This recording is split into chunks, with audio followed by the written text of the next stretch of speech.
The Ottoman Empire didn't just conquer cities, it conquered people. And for the women of those cities, victory meant something far worse than defeat. When the Ottoman armies entered, the streets filled not with cheers but with screams and steel.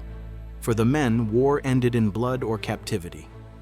For the women, it was only beginning. They had a name for them, sabaya, the spoils of war.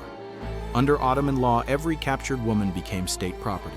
It wasn't chaos or impulse, it was procedure. The empire turned human suffering into paperwork. Once the city walls collapsed, officers arrived. Men with ledgers, soldiers with ropes, physicians with orders. They moved through the ruins like merchants through a market, dividing survivors with terrifying precision. Men were executed or enslaved for labor. Women and girls were separated, inspected, and catalogued.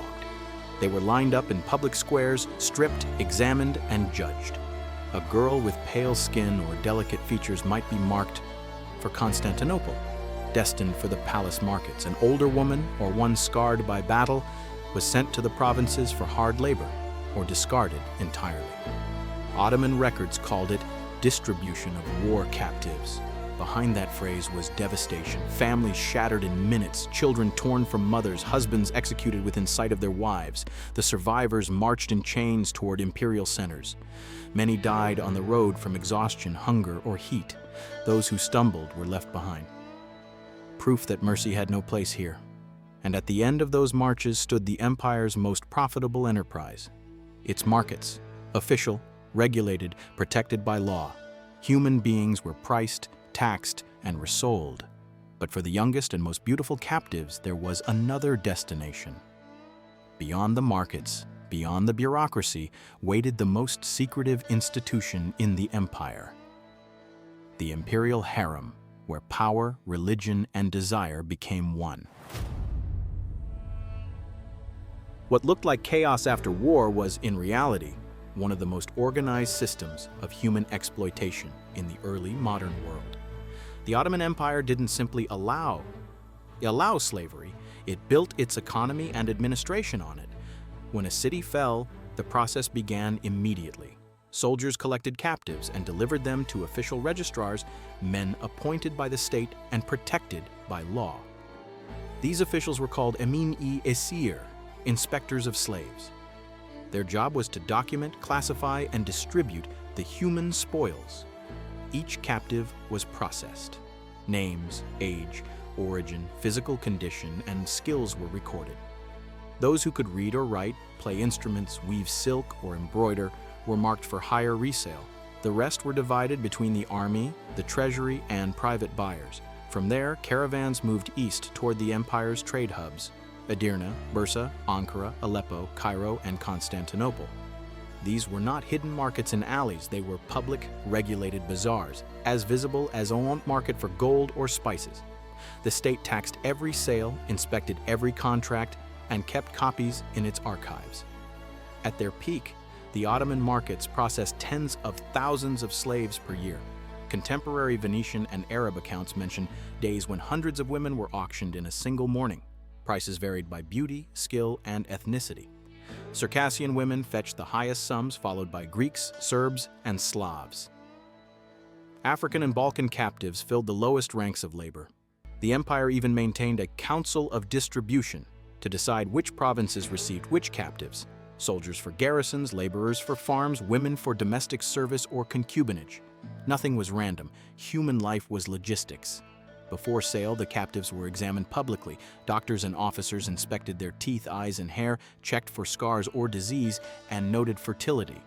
Buyers demanded proof of youth and virginity. The examinations were invasive and degrading. Those deemed defective were sold cheaply or sent to hard labor. Some captives were purchased by brokers who specialized in training women for higher markets. These brokers, often wealthy matrons or eunuchs, taught them Turkish, court etiquette, dance, and music, preparing them for the palace. They called it education. It was refinement for sale. At the top of this hierarchy stood the imperial harem, a vast institution within Topkapi Palace. To outsiders, it symbolized mystery. Inside, it functioned like a miniature state. Thousands of women lived under a strict chain of command led by the Valide Sultan, the Sultan's mother, who wielded political power through her control of the harem. The lowest ranks cleaned floors and washed garments. Above them were servants trained in embroidery, calligraphy, or performance.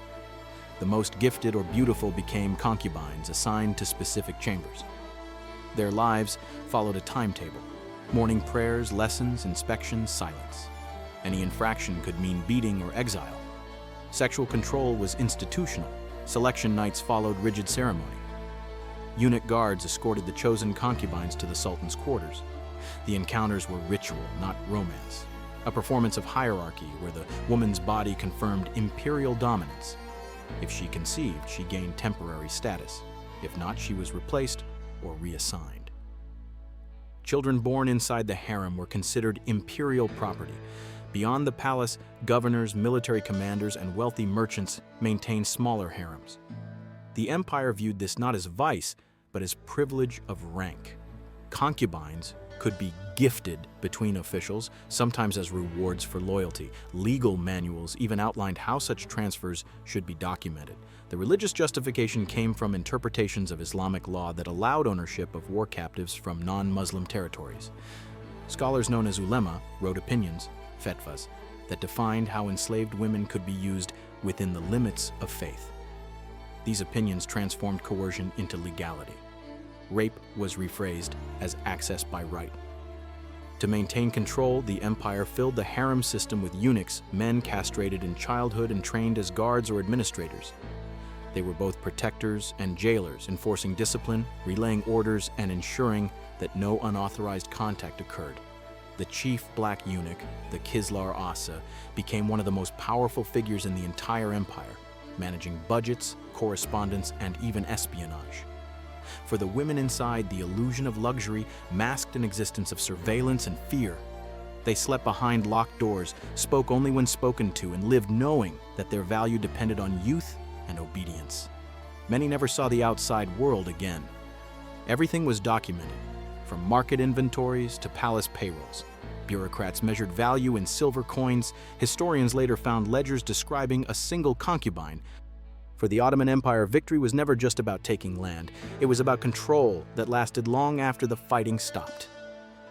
And that control depended on women, not as citizens but as instruments of conquest. Once a city fell, the soldiers left. The administrators arrived, courts were set up to process captives, and clerics were called to oversee conversion. This was the second phase of war, quieter, more organized, and far more devastating. Forced conversion was its core. Christian women were brought into mosques and made to recite the Shahada, the declaration of faith. Refusal meant flogging, starvation, or confinement in darkness until they submitted. Compliance did not mean acceptance. It meant erasure. The moment they spoke the words, their baptismal names were stripped away and replaced with Turkish or Arabic ones. Church records would list them as dead. To their families, they no longer existed. The empire understood what it was doing. Breaking a woman's identity broke her lineage. It turned the children she bore into Ottoman subjects by blood and by law. Conquest stopped being a single event. It became generational. Inside the palace system, the breeding laws made sure of it. Any child born to an enslaved mother automatically belonged to the master. Boys were taken for imperial service or trained as janissaries, raised to fight against the same nations their mothers came from. Girls were kept as attendants or concubines, destined to repeat the cycle. A woman might nurse her newborn for months, knowing that the child would be taken away, renamed, and raised to forget her entirely. Motherhood became a state function. Officials documented every birth and sale. A ledger might read, Fatma, age 17, origin, Serbia. Child delivered, father unknown, property of Ahmed Pasha. To the scribes, these were numbers. To the women, they were death sentences written in ink. The empire presented this as civilization. Islamic jurists described it as mercy, rescuing captives from disbelief. But in practice, it was psychological warfare. The women were expected to smile, obey, and appear grateful. Any sign of defiance was punished publicly to remind others what mercy meant. Humiliation became policy. Wives of defeated leaders were forced to serve in the households of their conquerors. Some were ordered to pour wine for the men who had executed their husbands.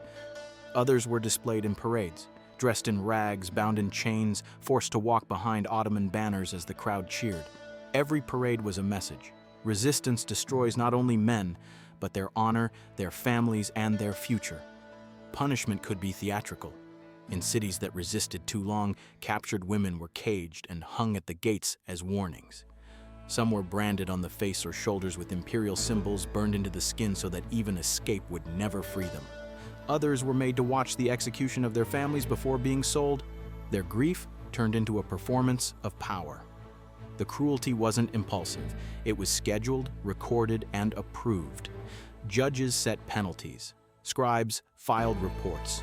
Guards signed receipts for delivery of prisoners. Pain became bureaucracy. Even within the harem system, psychological manipulation replaced outright torture. Women were told that obedience could lead to favor, that favor might lead to freedom, a freedom almost no one ever received. Rivalries were encouraged, informants were rewarded. The palace turned fear into administration. Some women resisted quietly. They hid crucifixes beneath their clothes, whispered prayers in dead languages, or taught their children fragments of forgotten hymns. But discovery meant beatings or starvation. A few took their own lives, throwing themselves from palace balconies or into wells. Records mention them only as deceased by misfortune. Foreign ambassadors occasionally witnessed the aftermath. Processions of captives, women too weak to stand, chained together while clerks wrote notes on parchment, and these scenes made it into letters and reports that Europe ignored for centuries, dismissing them as exaggerations. They weren't. Ottoman archives later confirmed every detail. The empire called this system order, and in its own way it was. Every regulation, every ritual, every child born in captivity ensured that domination would continue without battle. The body became the battlefield, the womb a weapon, the family a tool of empire. To outsiders, the Ottoman court looked refined, scholars debating theology, architects designing domes, poets composing verses.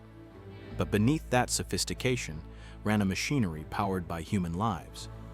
Women were not just victims of conquest, they were the raw material that kept conquest possible. That is how the empire turned faith and blood into policy, how it rewrote generations through silence and submission. The Ottoman system didn't fade with time. It became part of the empire's foundation. What began as wartime policy evolved into a culture of control that lasted for centuries. The same ledgers that priced women by beauty and skill became historical archives of human misery, stored carefully in imperial libraries. Even after slavery was officially abolished in the 19th century, its ghosts remained in the bureaucracy, in surnames that no longer matched ancestry, in families who had no idea where their bloodlines began. Entire regions across the Balkans and Eastern Europe were reshaped by the trade in captives. Villages lost entire generations of women. Population shifted overnight. Languages vanished as enslaved mothers were forced to raise children who no longer spoke their native tongue. The empire didn't just conquer territory, it rewrote demographics. Those who somehow escaped rarely found home again. Years of forced assimilation had erased their speech, faith, and customs. Some were rejected by their own people, seen as corrupted or foreign. They wandered between worlds, too Ottoman for their birthplace, too foreign for the empire. Their freedom arrived too late to mean anything. Historians long ignored these voices. For centuries, textbooks celebrated the empire's architecture, art, and tolerance, while its human machinery of enslavement remained hidden in footnotes. Only recently have scholars uncovered the documents, receipts, tax forms, birth records that expose the true scale of the system. The discovery is horrifying, not just for what it reveals, but for how organized it was. The Ottoman Empire didn't need chaos to control millions. It used order. Law replaced mercy. Paperwork replaced humanity. Every signature on a sale, every conversion certificate, every child's registration turned suffering into statistics. That efficiency is what makes this history so unsettling. It wasn't barbarism at the edge of civilization, it was civilization itself. Structured, logical, profitable, and that's why the legacy still matters. The scars it left shaped how later empires ruled, how modern systems of exploitation were justified. The idea that power can be disguised as order, that oppression can be written into law, survived long after the canons fell silent. Most of the women taken into this machine left no graves, no letters, no portraits. They vanished into a silence carefully designed to protect the empire's image. But in the archives, their names remain, thousands of them, written in fading ink beside numbers and prices. Each line is a life reduced to a transaction, a reminder that the real horror of this system was not its chaos, but its precision. That is the final victory of the empire, not the land it conquered, but the memory it erased. Today, when we talk about the rise of empires and the beauty of their palaces, we rarely ask whose voices were buried beneath their marble floors. The women who suffered in silence built those empires as much as any soldier or sultan.